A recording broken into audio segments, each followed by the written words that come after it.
Welcome everyone. आज जो कहानी मैं आप लोगों को सुनाने वाला हूँ वो मुझ तक पहुंची मिस्टर प्रतीक के थ्रू।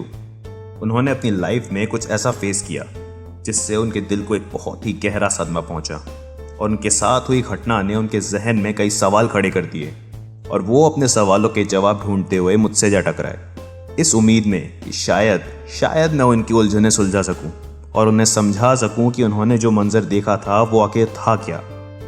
तो चलिए मैं आपको मिस्टर प्रतीक की कहानी सुनाता हूँ, ठीक उसी तरह जैसे वो सुनाना चाहते हैं। Let's Hunt the haunted. तारीख 14 नवंबर 2016। मेरा नाम प्रतीक है और मैं जोधपुर में अपनी छोटी सी फैमिली, मेरी वाइफ रितु और मेरे बेटे राघव के साथ रहता हूँ। हम राघव को प्यार से रघु कहकर बुलाते हैं। आज चिल्ड्रंस डे है और हमारे रघु का 8वां जन्मदिन भी। तो आज इस मौके पर रितु ने हमारे शहर के एक ऑर्फनेज से कुछ बच्चों को इनवाइट किया है। हमारे सभी गेस्ट 6 बजे तक आ गए और ऑर्फनेज के बच्चे भी 6:30 बजे तक अपने वार्डन के साथ वहां पहुंच गए थे।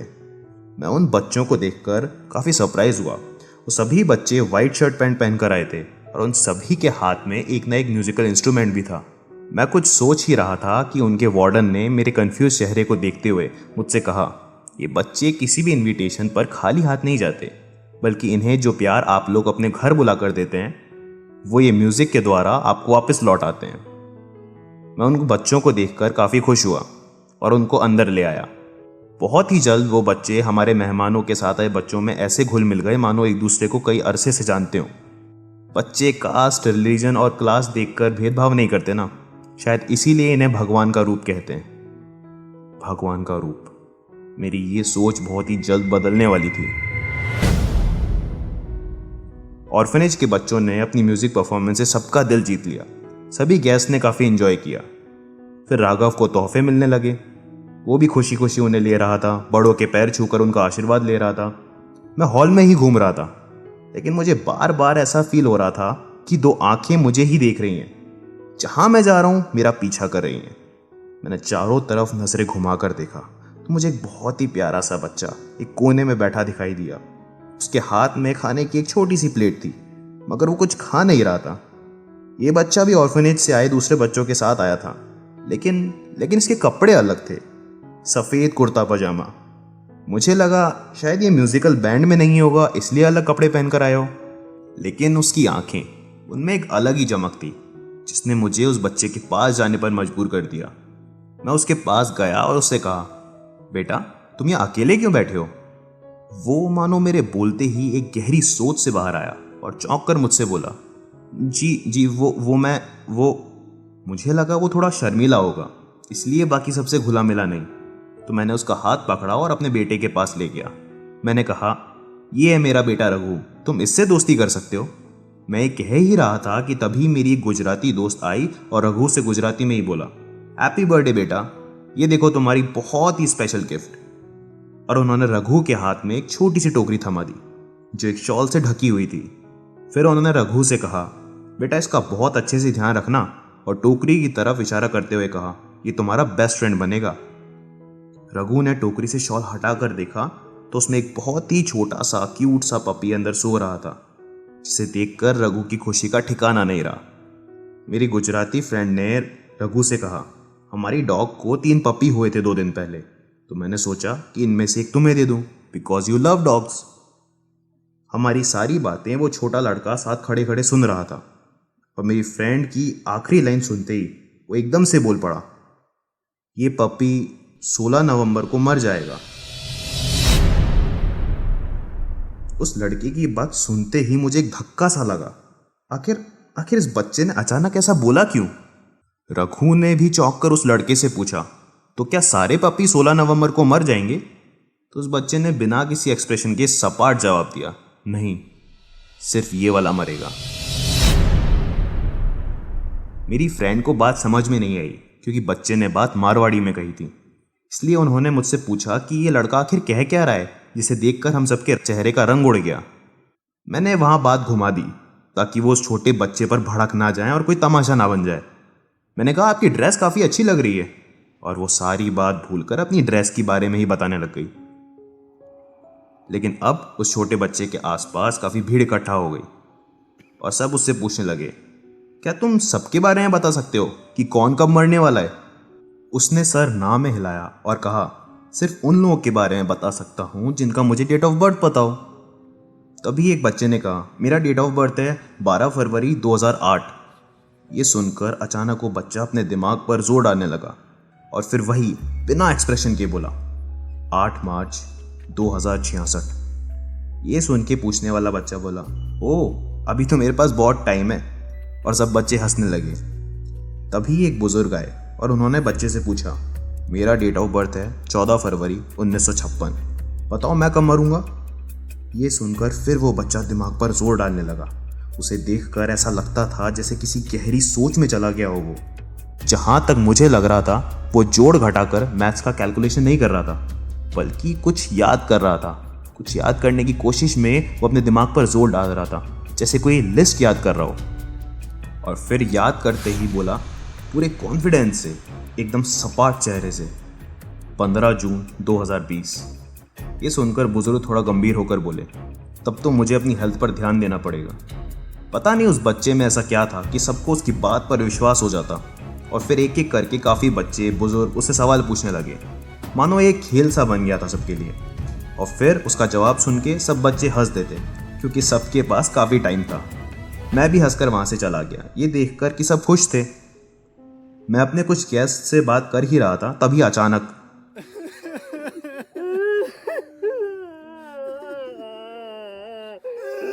मुझे रोने की आवाज़ आने लगी, जैसे कोई चीख रहा चिल्ला रहा था।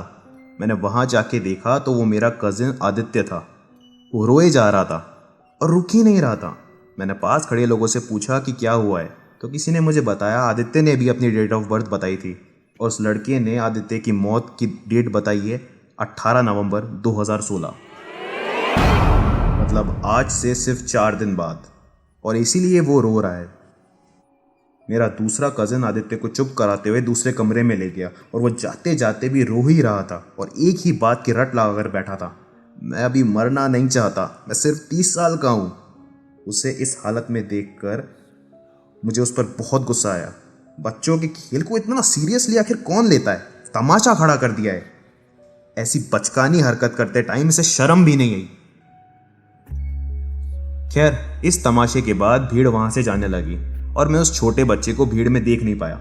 मैं शायद उससे कुछ बात करना चाहता था, तो मैं ऑर्फनेज के दूसरे बच्चों के पास गया, जहां वो अपना सामान समेटकर जाने की तैयारी कर रहे थे। लेकिन मुझे वो लड़का कहीं नहीं दिखाई दिया। मुझे ऐसे किसी को ढूंढता देख वार्डन मेरे पास आए और मुझसे कहा, आप चिंता ना करें, वो फिर से आएगा, मिल जाएगा आपको। हम ये बात कर ही रहे थे, तभी अचानक मुझे मेरे घर से चीखने चिल्लाने की आवाज़ आई। मैं भागता हुआ ऊपर गया तो मैंने देखा रघु एक कोने में खड़ा था और ऋतु रोते हुए उस सफ़ेद कुर्ते पजामे वाले बच्चे को मारे जा रही थी। मैंने ऋतु को रोकते हुए कहा, अरे ये तुम क्या कर रही हो? इस बेचारे बच्चे को मार क्यों रही हो? मेरी ये बात सुनकर मानो ऋतु की आंखों से अंगार बरस रहे हो और वो दांत पीसती हुई बोली, बेचारा बच्चा? तुम्हें पता भी है इसने कहा क्या है?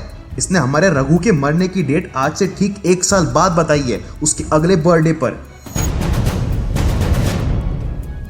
ये सुनकर मैं एकदम शांत हो गया, मानो मेरे पैरों के नीचे से जमीन खिसक गई हो, मेरे शरीर में बिल्कुल भी जान ना हो, और गिरकर मैं वहीं जमीन पर बैठ गया। ऋतु ने उस बच्चे को मारते हुए घर से बाहर निकाल दिया और चिल्लाई, दोबारा इस घर में घुसने की सोचना भी मत, तुमसे ज्यादा गिरा हुआ लड़का मैंने आज तक नहीं देखा। और मैं बस एक कोने में शांत बैठा रह गया, मानो उस बच्चे की बात सुनते ही मैंने उस पर विश्वास कर लिया हो।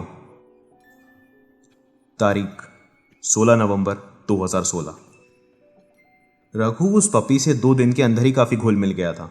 उसने पपी के लिए एक छोटा सा बेड बनाया था और उसके लिए पानी पीने का बाउल भी लेके आया था। लेकिन पता नहीं क्यों आज सुबह से वो पपी काफ़ी शांत लग रहा था। ऋतु को लगा उसकी तबीयत खराब है, तो उसने जानवरों के डॉक्टर को घर बुलाया। लेकिन डॉक्टर के घर आने से पहले ही वो मर चुका था। रघु बहुत उदास हुआ, बहुत रोया भी। हमने जैसे तैसे उसे चुप कराया। उससे कहा कि हम उसे दूसरा पपी ला कर देंगे, इससे भी अच्छा। लेकिन वो बेचारा रोते रोते ही सो गया। ऋतु मेरे पास बैठी हुई थी और उसने एकदम से मुझसे कहा, तो ये सब सच है? मैंने बात घुमाने की कोशिश करी और बिल्कुल अनजान होकर बोला, क्या क्या सच है? तुम किस बारे में बात कर रही हो? रितु ने कहा, तुम अच्छे तरीके से जानते हो मैं क्या कह रही हूँ। वो पप्पी आज मर गया 16 नवंबर को, ठीक जैसा उस छोटे लड़के ने कहा था। मतलब तुम्हारा कजिन आदित्य और हमारा रघु। ये कहते हुए उसकी आंखों से आंसू आ गए और वो रोती हुई वहां से चली गई। तारीख 18 नवंबर 2016। मैं रघु के बर्थडे के अगले दिन से ही रोज आदित्य को कॉल करके उसकी तबीयत पूछता रहा कि वो ठीक तो है। उसने 19 नवंबर तक के लिए ऑफिस से छुट्टी ले ली थी और एकदम डरा सहमा सा घर पर ही रहता। मैंने उसे पपी की मौत के बारे में नहीं बताया, वरना वो और ज़्यादा डर जाता। मैं आज भी आदित्य से फ़ोन पर बात ही कर रहा था और उसका हाल पूछ ही रहा था कि तभी मुझे फ़ोन पर आवाज़ आई।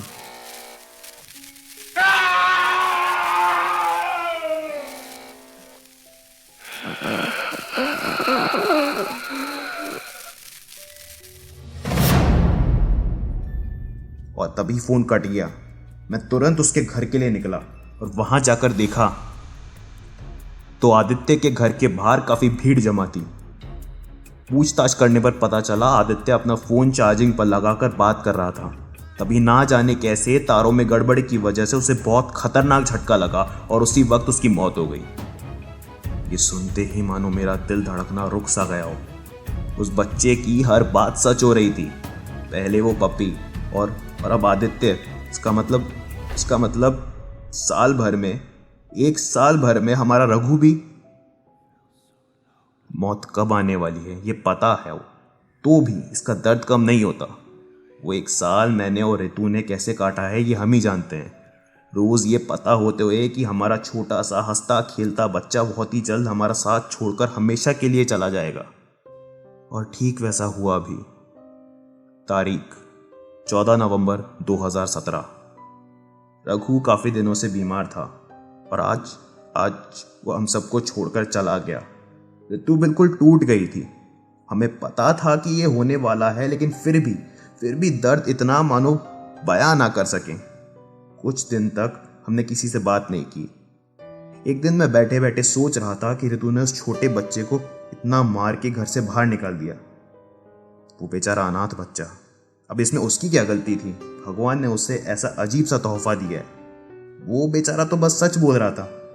तभी पता नहीं कहां से मेरे जहन में एक ख्याल आया, वो बच्चा भी तो हमारे रघु की उम्र का है। हम उस अनाथ बच्चे को अगर गोद ले लें तो उसे उसका परिवार मिल जाएगा और उसके अंदर हमें हमारा रघु फिर से मिल जाएगा। वो हमारे साथ रहेगा तो उसे अपनी शक्तियों का बुरा भी नहीं लगेगा। हम उसे बिल्कुल अपने रघु की तरह पालेंगे, हमारा चमकीली आंखों वाला रघु। और ऋतु भी इस सदमे से बाहर आ पाएगी। यही सब सोचकर मैं अगले दिन उस ऑर्फनेज में गया। वहां के वार्डन मुझे देखकर काफी खुश हुए। उन्होंने मुझे एक जगह बैठाया और चाय मंगवाई। चाय पीते हुए मैंने उनसे कहा कि मैं यहाँ एक बच्चे को अडॉप्ट करने आया हूँ। ये सुनते ही वो बड़े खुश हुए और मुझसे बोले, आप जैसे भले लोगों की वजह से ही तो इन बेचारे अनाथ बच्चों को एक परिवार मिलता है और वो एक अच्छी जिंदगी जी पाते हैं। तो बताइए आप किसे अडॉप्ट करने आए हैं? मैंने भी खुशी खुशी कहा, उस दिन आप पार्टी में आए थे तो आपके साथ एक छोटा बच्चा आया था, सफ़ेद कुर्ता पजामा पहना था उसे। ये सुनकर वार्डन की हंसी गायब हो गई और बहुत ही गंभीर होकर उन्होंने मुझसे कहा, वो बच्चा ऑर्फनेज का नहीं है सर, वो बस यहाँ आता जाता रहता है और कभी कभी हमें इनविटेशंस पर ज्वाइन कर लेता है। मैंने उनसे थोड़ा निराश होकर कहा, क्या आप उसे बता सकते हैं? मुझे उससे मिलना है जब भी वो आपको मिले। और मैं वहां से उठ के उसी निराशा के साथ चल दिया। वार्डन ने पीछे से शायद आवाज लगाई और मुझे कहा, आप कोई और बच्चा भी तो अडॉप्ट कर सकते हैं। पर मैं सिर्फ चलता रहा और कोई जवाब नहीं दिया। तारीख 17 दिसंबर 2017। बहुत तेज आंधी तूफान आ रहा था उस शाम को। अंधेरा भी होने लगा था, शायद बारिश आने वाली थी। हल्की हल्की बूंदें तो अभी से बरसने भी लगी थी। मैं छत पर गया ताकि कपड़े उतार कर घर के अंदर ले आऊं। मैं तार से कपड़े उतार ही रहा था, तभी मेरे घर के सामने से अचानक बिजली कड़की।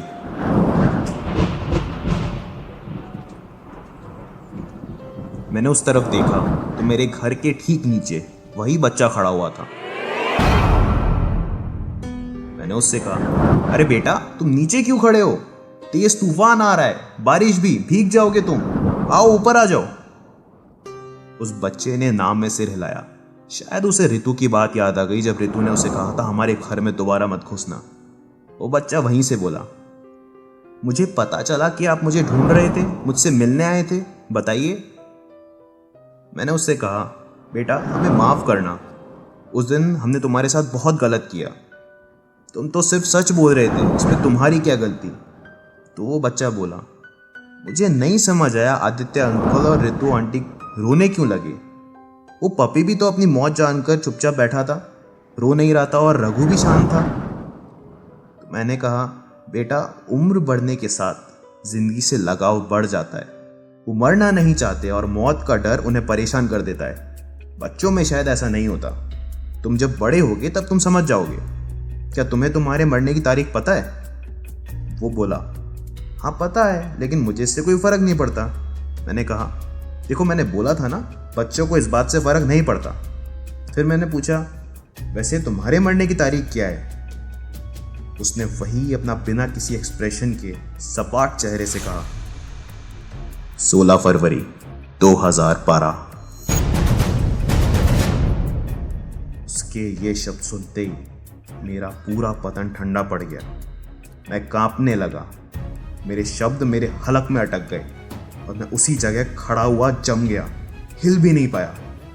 और वो बच्चा मेरे आंखों के सामने देखते देखते ओझल हो गया।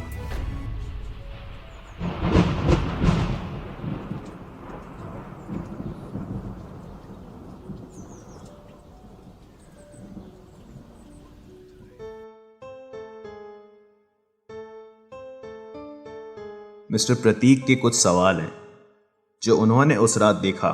क्या वो आंखों का धोखा था? अपने बच्चे को खोने के गम में क्या उनके दिमाग ने खुद ही एक कहानी बना ली, या फिर सच में उनका सामना किसी प्रेत आत्मा से हुआ था? इनके जवाब तो मैंने उन्हें दे दिए, लेकिन आपको इनके जवाब खुद ढूंढने पड़ेंगे, क्योंकि मैं ऐसे सवालों के जवाब किसी को बिना मिले नहीं देता। एंड आई विश कोई भी ऐसी प्रॉब्लम में ना पड़े कि उसे हेल वॉकर से मिलना पड़े। अरे हाँ, मैं आप लोगों को एक बात बताना तो भूल ही गया। वो बुजुर्ग जिन्होंने अपनी मौत की तारीख पूछी थी, इसी महीने 15 जून 2020 को उनकी कोरोना से मौत हो गई। See you next Sunday 8 PM. It's Hal Walker signing off for today.